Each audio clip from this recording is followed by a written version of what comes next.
ආයුබෝවන් ආදරණීය දුවේ පුතේ ඔයාලා හැමදෙනාටම සුබ දවසක්. අදත් අපි ඔරිගමි නිර්මාණ කරන්න තමයි ලෑස්ති වෙන්නේ. මගේ දුවලා පුතාලා දන්නවා දැන් අද විශේෂත්වයක් තියෙනවා. මොකද්ද කියලා කියනවා නම් මං අද හදන්න යන ඔරිගමි නිර්මාණය කරන්න වෙනදා යොදා ගන්නවා වගේ සෙන්ටිමීටර් 15ක් දිග 15ක් පළල ඔරිගමි කොලයක් නෙමෙයි ගත්තේ. මං අද පුතාලට මට කියන්න ඕනේ දෙයක් තියෙනවා. ඒ වගේ කොළම නැති වුණාට කමක් නැහැ. මම දන්නවා ගොඩක් දුවලා පුතාලා දැන් හිතනවා අපට ওই වගේ ලස්සන කොළ නැහැනේ කියලා. මේ බලන්න මේ කොළෙත් ලස්සනයි නේද? මම මේ කොළේ හොයාගත්තේ කැලෙන්ඩර් එකකින්. දැන් දුවලා පුතාලා මේ දවස්වල ගෙදර ඉන්න ගමන් ගෙදර හොයලා බලන්න. ලස්සන කැලෙන්ඩර් තියෙන්න පුළුවන්. දැන් අවුරුද්දේ අන්තිමට අපි මේවා අයින් කරනවා. ලස්සන කැලෙන්ඩර්, මැගසින්, පත්තර, පරණ අපි විසි කරන්න කියලා හිතාගෙන පොත්පත් තියෙනවා. ඒවා පොඩ්ඩක් බලන්න මේ වගේ ලස්සන පාටවල් තියෙන කොළ අපිට හොයාගන්න පුළුවන්. ඒ වගේ කොළ ටිකක් හොයාගෙන කපලා බොක්ස් එකකට දාලා තියාගන්න. එතකොට අපිට පුළුවන් හිතුන ගමන් මේ වීඩියෝ බලලා ලස්සන දේවල් හදන්න. ඉතින් මං අද ඒ වගේ දුවලා පුතාලට ප්‍රයෝජනවත් වෙන දෙයක් කරන්න කියලා දෙන්න හිතුවා. අපි මේ ඉවත දාන කොලයක් යොදාගෙන. ඒකට මම තෝරගත්ත ටිකක් ලොකු කොලයක්. ඒ කියන්නේ මම අද හදන්න බලාපොරොත්තු වෙන්නේ මෙන්න මේ බොක්ස් එක. අපි මීට කලිනුත් වීඩියෝ එකකින් බොක්ස් එකක් හදන හැටි ඉගෙන ගත්තා. ඔරිගමි කලාවේ ගොඩක් තියෙනවා විවිධ විදිහට මේ වගේ පෙට්ටි හදාගන්න ක්‍රම. මේක ටිකක් උසට හදාගන්න පුළුවන් පෙට්ටියක්.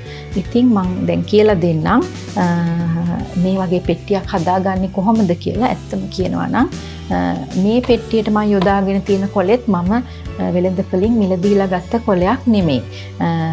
මට මගේ යාළුවෙක් තෑග්ගක් විදිහට කේක් එකක් ගෙනත් දුන්න දවසක්. මට හිතුණා ඒකේ ඒ කොලේ ලස්සනයි ඝනකමයි මම ඒකෙන් මේ වගේ පෙට්ටියක් හදාගත්තොත් මට ටික කාලයක් පාවිච්චි කරන්න පුළුවන් වෙයි කියලා. ඇත්තටම දැන් මේ පෙට්ටිය මම දැන් අවුරුදු 2ක් 3ක් විතර පාවිච්චි කරනවා. තාම කිසිම වෙනසක් වෙලා නැහැ හදපු දවස වගේමයි. මගේ ටේප් ඒවා මම මේකට දාලා තමයි තියාගන්නේ.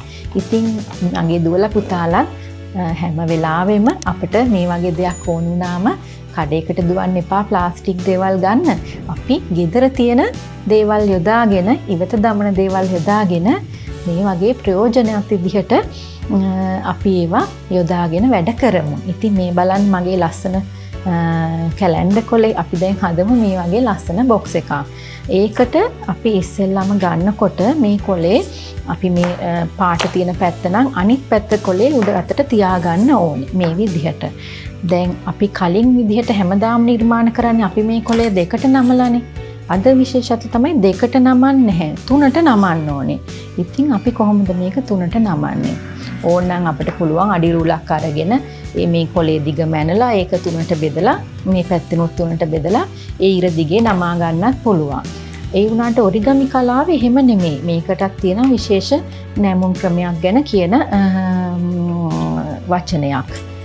මේ බලන්න මේ කොලේ මෙහෙම අරගෙන අපි පොඩ්ඩක් මෙහෙම කර කර බලනවා. මෙන්න මෙහෙම බලනවා හරිද කියලා මේක. තද කරලා දෙපැත්ත නමන්නේ නැහැ. පොඩ්ඩක් අපි මේකට මෙන්න මෙහෙම කරලා බලනවා මේක හරිද කියලා. අපිට යන්තම් මේක මෙහෙම දැනෙනවා ටිකක් බලනකොට මේක හරියටම තුනට එනවද කියලා. අපි ඒ වෙලාවට තමයි මෙන්න මේක මෙහෙම තද කරලා නමන්නේ.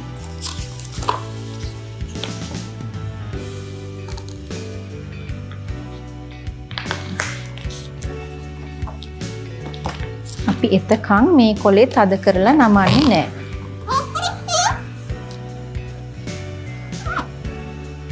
අපි මේ කොළ ඝනකම හින්දා වෙනදට වැඩිය චුට්ටක් තද කරලා ගන්න ඕනේ. හැබැයි පරිස්සම් වෙන්න ඕනේ මෙහෙම තද කරනකොට අපි ගොඩාක් මෙතන කොලේ කැත වෙන විදිහටත් තද කරන්නේ නැහැ.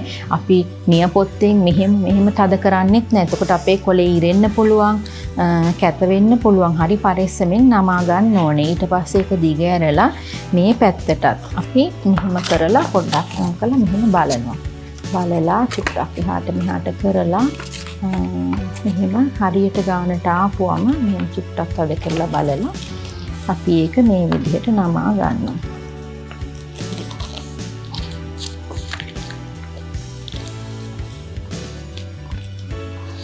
දැන් බලන්න අපේ කොලේ කොටු කීයක් තියෙනවද කියලා.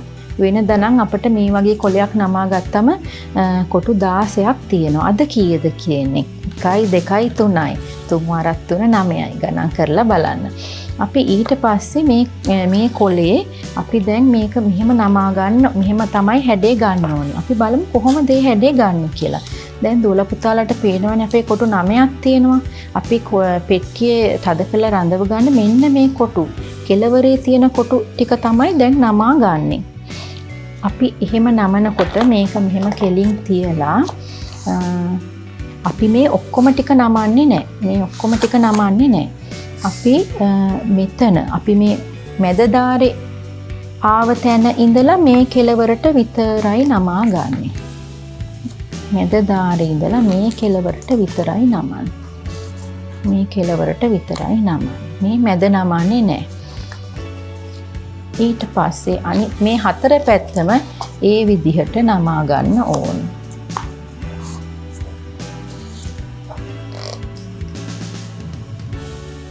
පැත්තක් දිගහැරිය. තව පැති දෙකක් අපිට ඉතුරු වෙලා තියෙනවා.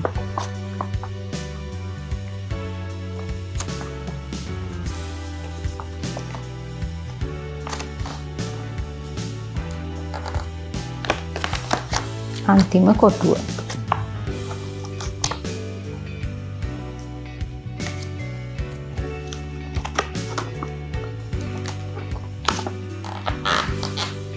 හරි.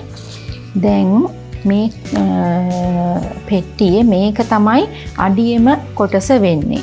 එතකොට අපි මෙහෙම නමාගත්ත කොටුව මේක රඳව ගන්න ලේසි වෙන්න තව එක සැරයක් මෙන්න මෙහෙම නමනවා. ඒ කියන්නේ මේ පැත්තේ දාරේ අපි මෙතන දාරෙට නමන්න ඕන. ඒක හරියටම මෙතන කෙළවරින් පරිස්සමින් නමා ගන්න.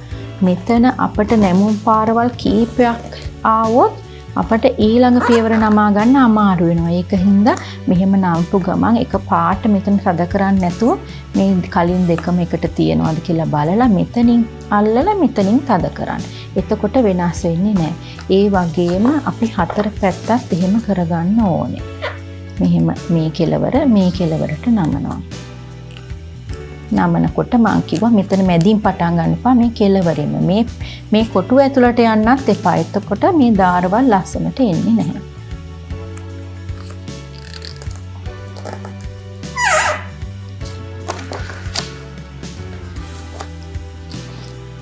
තව අපිට කොටු දෙකක් ඉතුරු වෙලා තියෙනවා.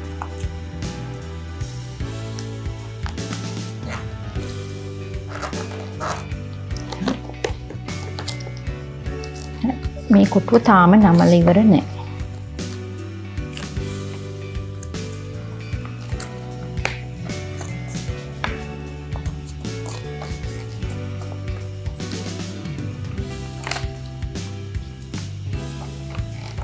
හරි.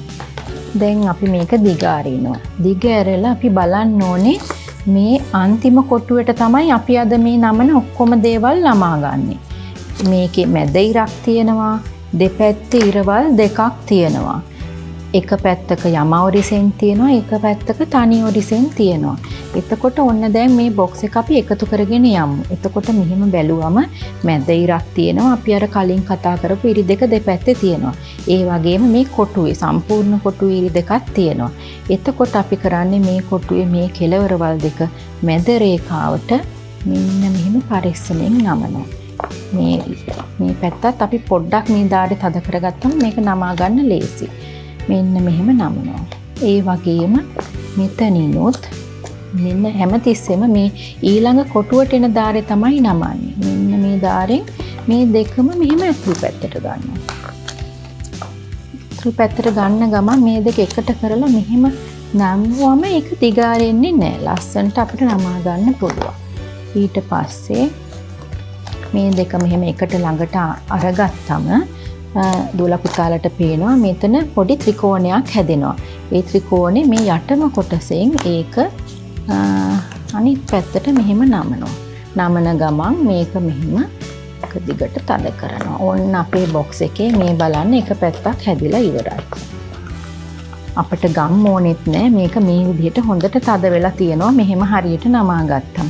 දැන් ඒ වගේම අනිත් පැති හතරත් නමා ගන්න ඕනේ. මේ පැත්ත තීරුනේ නැති දුවලා පුතලා හොඳට බලා ගන්න ඊළඟ පැති නමන විදිහ. එතකොට හොඳට මතක් වෙයි.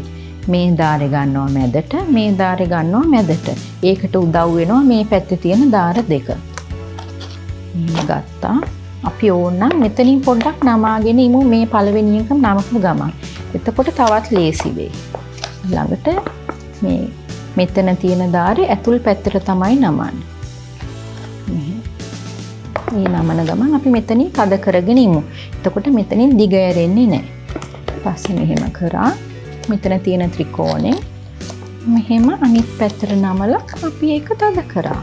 ඔන්න අපේ බොක්ස් එකේ දෙපැත්තක්ම හැදිලා ඉවරයි. අනිත් පැති දෙකත් ඒ විදිහටම අපි හදමු. කෙලවරට ගත්තා. පොඩ්ඩක් නැමුවා. ආයි කෙලවරට ගත්තා. අනිත් පැත්ත එකත් ගත්තා. පොඩ්ඩක් මෙහෙම නැමුවා. මෙතන නැමුවා මෙහෙම. අනිත් පැත්තටත් නැමුවා. මෙහෙම නැමුවා. තව එක පැත්තයි ඉතුරු. මැදට නැමුවා.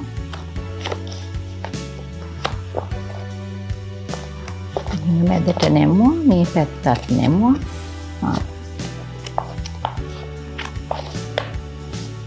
මැදට නැමුවා. මේ පැත්තත් නැමුවා. මෙතන ත්‍රිකෝණ ගාව මෙහෙම නැමුවා. මේ බලන්න. අපිට ගොඩක් උස ලොකු පෙට්ටියක් හදාගන්න පුළුවන් වුණා. ඉතින් මේ බලන්න මේකට අපිට ගොඩක් දේවල් දාන්න පුළුවන්. ඕනනම් අපේ කොණ්ඩෙට දාන සැරසිලි දාලා තියන්න පුළුවන්. අපි වැඩ කරනකොට අපිට එකතු වෙන වැඩිපුර එකතු වෙන අපි කපලා ඉවර කරන කොන් කෑලි වුණත් අපිට මේකට දාලා ඉතුරු කඩදාසි ටික දාලා තියාගත්තොත් අපිට තව නිර්මාණ කරනකොට ඒ වගේ උදව් ගන්නත් පුළුවන්. ඉතින් අපි කපපු හතරැස් කොළ ටිකත් මේකට ඕනනම් දාලා තියන්න පුළුවන්. එහෙම නැත්නම් තව දෙයක් තියෙනවානේ අපි වැඩක් කරනකොට අපිට ඉවත දාන දේවල් එකතු වෙනවානේ. ඉතින් අපි මේ සින්දන් වැඩක් කරනකොට අපිට එහෙම පොඩි ඉවත දාන කඩදාසි කෑලි ආවොත් අපිට එකපාරට ඩස්බින් එකක් හොයාගෙන දුවන්න බෑ. ඒවා මේසෙ තැන් වල තිබ්බොත් අපිට හොඳ කල්පනාවෙන් වැඩ කරගන්න බෑ. අපේ මේසෙ කැත වෙනවා. ඉතින් අපිට පුළුවන් මේ වගේ එකක් හදාගෙන ඒ වගේ වැඩක් කරන්න පටන් ගත්තම අපිට ඕනේ නැති කසල මේ වගේ එකට එකතු කරලා පත්තරයකින් හදාගත්තොත් අපිට ඒක අවශ්‍ය වෙන්නේ නැහැනේ. අපි ඒක මෙහෙම පොඩි කරා ඩස්බින් එකට දැම්මා වැඩේ පහසුවෙන් කරගන්න පුළුවන්. ඉතින් මගේ පුතාලා දෝලත් මේ වගේ බොක්ස් එකක් හදලා ගොඩක් ප්‍රයෝජන ගන්න උත්සාහ කරන්න. එතකොට අපට උදව් වෙන්න පුළුවන් ප්ලාස්ටික් භාවිතය පොඩ්ඩක් අඩු කරලා පිරිසිදුව පරිසරය රැක ගන්නත් අපට පොඩ්ඩක් උදව් වෙන්න පුළුවන්. ඉතින් මගේ පුතාලා මේක හදලා මොනවද හිතුවේ කියලා අපට අනිවාර්යෙන් දන්වලා එවන්න. කියන්නේ අපිට කමෙන්ට් කරන්න. මේකට කැමති නම් ලයික් එකකුත් දෙන්න. ඉතින් සබ්ස්ක්‍රයිබ් කරන්න. එතකොට මේ වගේ තව ගොඩක් වැදගත් දේවල් අපිට ගොඩක් ප්‍රයෝජන දේවල් ගොඩක් හදන්න පුළුවන්. එහෙනම් අපි ගිහින් එන්නම්. ආයිබෝවන්.